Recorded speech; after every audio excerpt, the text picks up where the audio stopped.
সকালবেলা উঠেই আগে ব্রেকফাস্ট বানিয়েছি। ব্রেকফাস্টে করেছিলাম রুটি, তার মধ্যে ঘি পুড়িয়ে নিয়েছিলাম, দেশি ঘি, আর করেছিলাম পেঁয়াজ আলু ভাজা, আর সাথে ছিল পাটিসাপটা মিষ্টি। আর এই দিয়ে ঝটাপট ব্রেকফাস্ট করে আমি লেগে পড়লাম আজকে প্যাকিং করতে, কারণ সমস্ত কিছু অ্যারেঞ্জমেন্ট করা হয়ে গেছিলো, কিন্তু প্যাকিংয়ে গোছানো হয়নি। মানে সুটকেসে যে একটা প্রপার অ্যারেঞ্জমেন্ট করে জিনিসগুলো ঢোকাবো সেগুলো ঢোকানো হয়নি। আর এইটা করতে প্রচুর সময় লাগে, আর কিভাবে কি ঢোকাবো, কিভাবে কি রাখবো, এটা ভাবতেই অনেকটা সময় লাগে। কারণ ওই কাত করে নিয়ে গেলে সব জিনিস ঢুকবে না, আর একটু বুদ্ধি করে ঢোকালে অনেকটা স্পেস বেঁচে যাবে। তো এইভাবেই আমি সচরাচর প্যাকিং করে থাকি। আর প্যাকিং করার ক্ষেত্রে আমি যা যা করি সেইটা সমস্তটা আজকে ভিডিওতে তোমাদের সাথে শেয়ার করবো। আশা করছি ভালো লাগবে।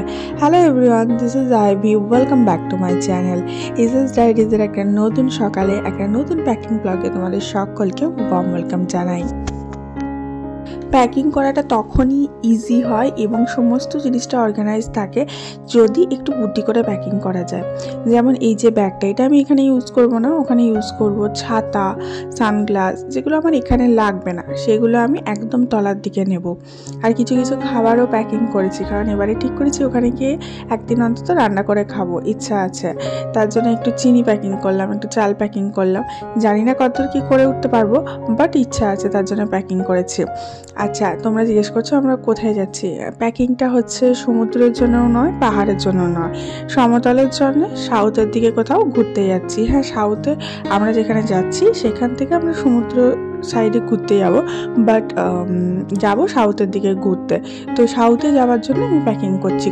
তাই আমার এবারের প্যাকিংয়ে কোনো রকম ঠান্ডার কাপড় জামা থাকবে না, থাকবে সমস্তটাই গরমের জামা কাপড়। আর গরমের জামা কাপড় অনুযায়ী আমার হাজব্যান্ডের, আমার মেয়ের আমি মোটামুটি একটা অ্যারেঞ্জমেন্ট করে নিয়েছি যে এই জামা কাপড়গুলো রাখবে। আর আমরা দিনের জন্য যাই, হিসাব করে ধরো 3-4 দিন ওখানে থাকবো, তো 3-4 দিনের জন্য 3-4টে জামার সেট একবারে আমি সেট করে নিই যে এইগুলো এই দিনগুলো পরবো। সাইড সিংয়ে গেলে এটা পরবো, ঘরে এটা পরবো, এরকমভাবে। এই দেখো, এটা একটা নিয়েছি, এটা হচ্ছে তোমার ড্রাই ফ্রুট যেগুলো বলে সেটার মধ্যে পড়ে। এটা হচ্ছে তোমার কাজু বরফি, এক ধরনের মিষ্টি, খুব টেস্টি লাগে খেতে, শীতকালেই পাওয়া যায়। এখন নিচ্ছি আমি কিছু বাথ এসেন্সিয়াল, যেমন এর মধ্যে রয়েছে তোমার বডি শ্যাম্পু, ডেটল, পাউডার, এই সমস্তগুলো। আর এগুলো সমস্তটা এরকম করে প্যাকেটের মধ্যে করে ভরে দেন আমি প্যাকিং করে তারপরে ভরি। তার কারণ হচ্ছে যাতে কোনো রকম বেরিয়ে যেতে না পারে। আমি একটা সুটকেসের মধ্যে দুদিকে দুটো পার্টিশনের মধ্যে, ধরো একটা পার্টিশনে শুধুমাত্র ওই বাথিং এসেন্সিয়াল, স্টেশনারি, ব্যাগ, এই সমস্ত যাবতীয়গুলো রাখি, আর একটা দিকে শুধু জামা কাপড় রাখি। জামা কাপড়ের দিকটাতে অন্য কিছু রাখি না, কারণ জামা কাপড়ের দিকটা ধরো তোমার কোনো কিছু পড়ে গেল, সেটাই পরতে পারলাম না, এরকম হয়তো, তার জন্য ওই দুটো আলাদা করে নিই, পার্ট করে নিই। আর এই যে দেখো, খাবার নিচ্ছি দুটো, একটা বড় খেজুরের প্যাকেট নিলাম, একটা তোমার প্রভুজি নিলাম, তোমার কাজু বরফি নিলাম। এগুলো একটা প্যাকেটের মধ্যে ঢুকিয়ে নিলাম। এরকম করে প্যাকিং করে করে আমি সমস্ত কিছু ঢোকাই, এতে আমার মনে হয় আমার খুব হেল্পফুল হয়। আর আমার মনে হয় যে এই যে ভিডিওটা যে দেখবে তারও এইগুলো দেখলে একটুখানি আইডিয়া হয়ে যাবে যে কিভাবে প্যাকিং করা উচিত। কারণ আমি মনে করি, আমি দেখেছি অনেককে যে এখনও পর্যন্ত কিন্তু অনেকেই কিন্তু প্যাকিংটা ঠিক করতে পারে না, কারণ যারা বেশি ঘুরতে যায় তাদের একটা এক্সপিরিয়েন্স হয়ে যায় কীরকম কী প্যাকিং করতে পারে, কী কী জিনিস নিতে হবে, কিন্তু যারা বেশি ঘোরে না তাদের সেই এক্সপিরিয়েন্সটা হয় না। এখানে যেমন ধরো আমার যে তোমার ফেস ওয়াশ, আমার সানস্ক্রিন, এগুলো নিলাম, এগুলো সবই একটা করে প্যাকেটের মধ্যে করে নিই, কারণ কখন কি লিকেজ করে যাবে সেটা তো বোঝা যায় না, ওই জন্য। আর প্যাকেটগুলো না খুব কাজে লাগে বাইরে গেলে। তো আমার বলার বক্তব্য এটাই যে যারা ভিডিওটা দেখছো অবশ্যই কিন্তু ভিডিওটা একটু শেয়ার করে দিও, কারণ হতে পারে কারো না কেউ ঘুরতে যাবে, কেউ কারোর কাছে পৌঁছালো, সেটা দেখে একটু অন্তত করে নিতে পারবে যে কোনটা কি দরকার, কোনটা কি দরকার নয়, এরকম। তো এখানে আমি চাল নিয়েছিলাম, চালটা আমি কী করে ঢোকাবো সেটা বুঝতে পারছিলাম না, অনেকটা চাল নিয়েছিলাম। যেহেতু আমরা সবসময় ট্রাভেল করি আমাদের শ্বশুর শাশুড়িকে নিয়ে, একা কখনোই যাই না, তো এবারেও আমরা ফুল ফ্যামিলি যাচ্ছি, আমি, আমার হাজব্যান্ড, আমার মেয়ে, এবং তার সাথে যাবে আমার শ্বশুর শাশুড়ি। তো সবার মতো চাল নিয়েছিলাম, তো সেই চালটাকে কী করে ঢোকাবো অতটা চাল বুঝতে পারছিলাম না। এইদিকে জামা কাপড়গুলো নিয়ে আসছি যে এগুলোও ঢোকাবো। তো জামা কাপড় ঢোকানোর ক্ষেত্রে আমি একটা খুব ইজি টেকনিক ইউজ করি, যেটাতে খুব সুন্দরভাবে জামা কাপড় ঢুকে যায় আর জামা কাপড়গুলো সেট থাকে খুব ভালো। সেটা হচ্ছে আমি জামা কাপড়গুলো রোল করে নিই। হ্যাঁ, এই যে জামা কাপড়গুলো ধরে রোল করে নিয়ে খুব সুন্দরভাবে ঢোকানো যায়। আর কি করি, জামা কাপড় ধরো সেট নিলাম আর কি, ধরো আমার মেয়ে ধরো জামা রয়েছে, প্যান্ট রয়েছে, দুটো একসাথে করে আমি রোল করি। তাহলে কি ওই একটা রোল যদি বার করি তাহলে ওটাই ওর সেদিনকার পরা হয়ে যাবে। তখন মানে লাগেজটা ঘোচাতে যেটা সুবিধা হয়, লাগেজটা আবার ব্যাগটাকে আনপ্যাক করতেও কিন্তু অতটাই সুবিধা হয়। তো সেরকম করেই করি। আর রোল করে তুমি যদি জামা কাপড় নাও তাহলে জায়গাটা অনেকটা বেঁচে যায়। তবে অনেকগুলো নিয়ে একসাথে রোল করলে কিন্তু জায়গাটা অকুপাই হয়ে যায়, তখন কিন্তু খুব অসুবিধা হয়। এই যে যেমন ধরো এরকম একটা প্যান্ট, এগুলোকে একটাকে রোল করব। প্যান্টের মধ্যে ধরো জামা অনেক সময় রোল করি, যদি প্যান্টগুলো পাতলা হয়, খুব মোটা যখন হয় জিন্সগুলো, তখন সেটা একটাই রোল করি এরকম করে, ঠিক আছে। এই যে যেমন ধরো এই প্যান্টটাকে করছি, দেখো একটা যেমন রোল করবো, আমি তোমাদেরকে একটা করে দেখাই তাহলে তোমরা বুঝতে পারবে। ঠিক এই যে দেখো, এই দুটো সেট একসাথে করলাম, ঠিক আছে। মানে 3টে টি শার্ট, এই 3টেই বা আমার হাজব্যান্ডের টি শার্ট, তো 3টে টি শার্ট নিয়ে একসাথে রোল করে রাখলাম। তাহলে কি হলো, এবার টি শার্টের টাকটা বার করলে আমি ওকে দেখাতে পারবো যে তুমি কোনটা পরবে, দেখো তো সেটা বার করে নিতে পারবে, এরকম আর কি। এরকম করে যেমন ধরো আমি পরবো, আমার কুর্তি আছে, লেগিংস আছে, কুর্তি লেগিংস একসাথে নিয়ে আমি রোল করলাম, এরকম করে করি। এতে খুব সুবিধা হয়। ইভেন ওখানে গিয়ে পরবো কি কোনটা পরবো না একটা কনফিউজিং থাকে, সেটাও কিন্তু চলে যায়। এখানে আমার মেয়ে বসে পড়েছে আমার সাথে, ও বলছে যে আমিও প্যাকিং করবো। আমার ঠিক আছে আয় কর। তো ওকে আমি এরকম করে রোল করে দিয়ে দেখাচ্ছিলাম যে কোথায় কোনটা রাখতে হবে, তো সেটা সেরকমভাবে রেখে দিচ্ছিল, তো যাতে সুবিধা হয় আর কি।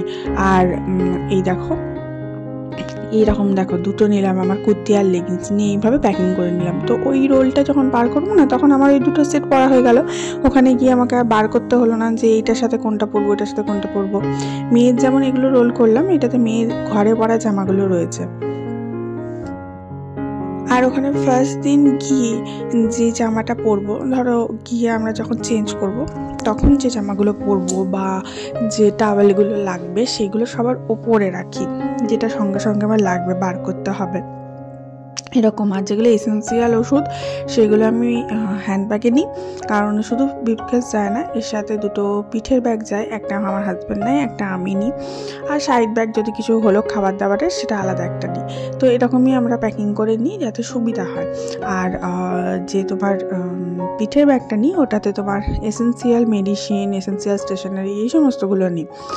আর যে মেডিসিনগুলো ধরো এসেন্সিয়াল নয়, ধরো আজকে প্রয়োজন নেই, ওখানে গিয়ে প্রয়োজন হতে পারে, সেইগুলো আমি ব্রিফকেসে কিন্তু ঢুকিয়ে নিই।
তো আমাদের দুটো হল্ট ছিল, আমরা যাব জার্নি করে নিয়ে এক জায়গায় থাকবো, একটা জায়গায় হল্ট করব, দেন আবার আর একটা জার্নি করবো, এরকমভাবে পৌঁছাতে হবে। সাউথ যেহেতু অনেক দূরে, তার জন্যে আমি একটা এক্সট্রা আলাদা ব্যাগ নিয়েছিলাম এবং ওটাতে আমি জিনিসপত্রগুলো ঢোকাচ্ছিলাম যেগুলো আমাদের প্রয়োজন। যেমন এসিতে যখনই চড়বো তখনই খুব ঠান্ডা লাগবে, তখন এই শীতে সোয়েটার মাফলার লাগবে, কিন্তু ওখানে গিয়ে লাগবে না, সেটা একটা আলাদা ব্যাগে নিলাম। এই যে মেয়েটার টুপি, মেয়েটার সোয়েটার, আমার জন্য একটা শাল নিলাম, তারপরে তোমার বেড কভার নিলাম, ঠিক আছে, এই সমস্তগুলোই ব্যাগে নিলাম। অ্যান্ড দেন সন্ধেবেলা আমরা বেরিয়ে পড়েছিলাম কিছু জিনিসপত্র কিনতে। আমার খুব প্রয়োজন ছিল, আমার সবসময় প্রয়োজন হয়, আর কি মারছি কোথাও যেতে গেলে ধরো আমার মনে হয় যে এটা নেই ওটা নেই সেটা নেই করে আমি শপিং করতে পারি যে। তো হাজব্যান্ডকে নিয়ে গেছিলাম, গিয়ে এটা ওটা সেটা পছন্দ করে অনেক কয়েকটা শপিং হয়ে গেল, আরও বেশি পয়সা খরচা হয়ে গেল, আর কি করব। তো তার মধ্যে থেকে আমি পরে যাওয়ার জন্য একটা ট্রাউজার কিনলাম। আমি না ট্রাউজার পরে ট্রাভেল করি, আমার খুব কমফর্টেবল ফিল হয়। যারা ট্রাভেল করো 1-2 দিন ট্রেনে থাকবে তারা ট্রাউজার পরে করতে পারো, ভীষণ কমফর্টেবল হয়। আর আমার হাজব্যান্ড একটা ট্রাউজার কিনলো, আর মেয়ে যেহেতু সব আছে ওকে একটা এমনি ফ্রক কিনে দিলাম। আমরা কিনবো, মেয়েকে কিনবো না তা তো হয় না, তো ওকে এমনি কিনে দিলাম, ওটা এমনি পরে নেবে, ওটা নিয়ে যাচ্ছি না। তো ওখানে গিয়ে ফেরার সময়, শপিং করে ফেরার সময় গরম গরম বেগনি ভাজছিল রাস্তায়, সেটা বেগনি খেলাম। গরম গরম বেগনি খেয়ে দেন ঘর ফিরলাম। বেগনি চা খেতে ভালো লাগে বেশ। আর যখন বাইকে রাইডে যাই না, মনটা খুব ভালো হয়ে যায়। যদিও আমি এখন খুব এক্সাইটেড আছি বেরোবো বলে, আর খুব টেনশানেও আছে। যাই হোক, যতক্ষণ না বেরোচ্ছি ততক্ষণ একটা টেনশন, একটা এক্সাইটমেন্ট কাজ করে, তারপরে যখন বেরিয়ে যাবো তখন সেটা চলে যায়। আর দেন রাত্রেবেলায় এসে কিছু রান্না করিনি, নিয়ে এসেছিলাম মাটন বিরিয়ানি। এখন চিকেন খাওয়া যাচ্ছে না, এখন তাই মাটন খেতে হবে। চিকেনের একটা ফ্লু এসছে, দাম কমে গেছে, চিকেন খাওয়াটা এখন সেফ নয়। তো এখানে আমাদের লোকাল দোকান থেকে নিয়ে এসেছিলাম মাটন বিরিয়ানি, তার মধ্যে এখানে আলু ছিল, বড় বড় মাটনের পিস ছিল। অ্যান্ড আমরা এগটা নিইনি, আমরা শুধু বিরিয়ানিটা নিয়েছিলাম। আর তার সাথে আমি একটু ঘরোয়া রায়তা বানিয়েছিলাম, আর স্যালাডটা ওরা দিয়েছিল। বাস এই দিয়ে আজকে ডিনারটা কমপ্লিট করলাম। আশা করি তোমাদের ভালো লাগবে ব্লগটা। দেখা হচ্ছে নেক্সট ব্লগে। ততক্ষণ তোমরা সবাই ভালো থেকো, সুস্থ থেকো, অনেক হ্যাপি থেকো, অ্যান্ড এনজয় করে কাটাও দিনটাকে, এনজয় করে কাটাও জীবনটাকে। কে জানে কাল আসবে কি না আসবে। আর অবশ্যই নিজের সেফ থেকো, আর নিজের পরিবারকেও সেফ রেখো। তাহলে আজকে বিদায় নিই, দেখা হচ্ছে কালকে। Love you all, by.